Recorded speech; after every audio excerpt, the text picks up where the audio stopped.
Hi students, today we are going to discuss about the instrumentation and applications of UV visible spectroscopy. Okay, the learning outcome would be at the end of this lecture, you'll be able to understand the instrumentation of UV visible spectroscopy and how it's working and the applications. First of all, let us get into instrumentation.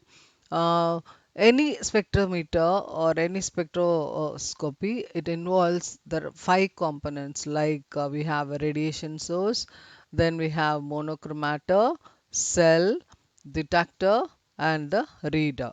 Okay, so let us see one by one. First of all, it is radiation source.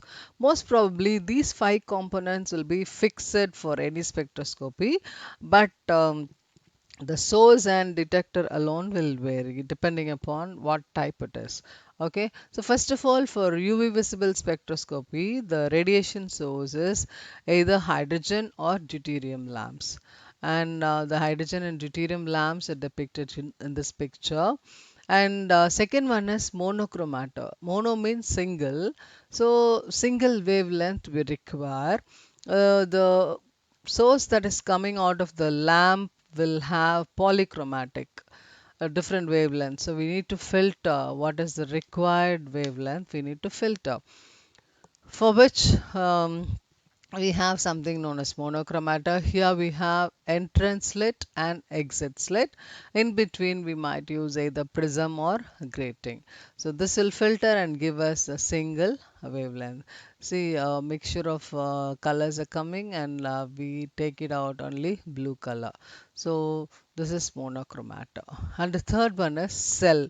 In the cell only the samples will be kept, either the reference or the solution. Okay, so the cells must be of uniform in construction. The material of construction should be inert to solvents. They must transmit the light of the wavelength used. Most probably they are made of quartz. And the fourth one is detector. There are three common types of detectors used in UV visible spectrophotometer. They are barrier layer cell, photomultiplier tube, and photocell. And what happens is this detector converts the radiation falling on which into current, and the current will be directly proportional to the concentration of the solution. So here we have first of all the barrier layer cell, and the second one is the photomultiplier tube.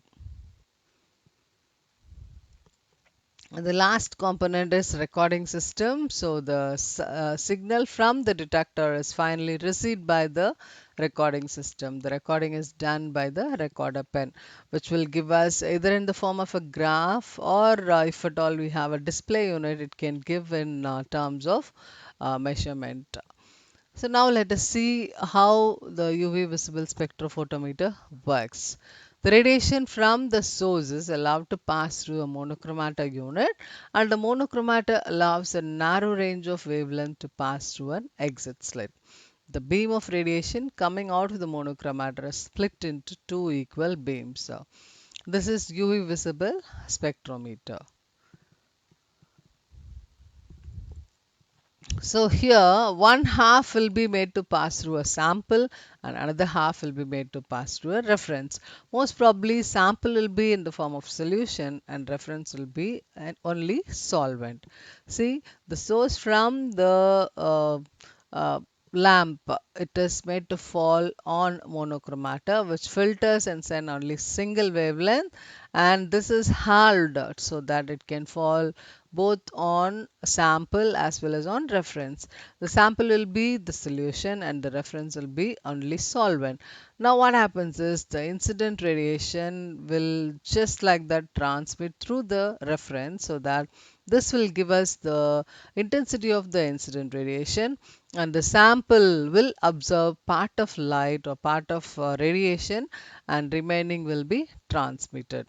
So this gives us the value of I, and reference gives us a value of I naught.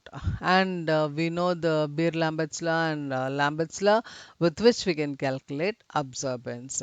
Now the detector will detect, and in turn the recorder will give us the output. now we shall move on to the applications. So the UV visible spectroscopy, it is helpful in predicting the relationship between different groups. Here you have carbon single bond and multiple bonds, how they are related with each other.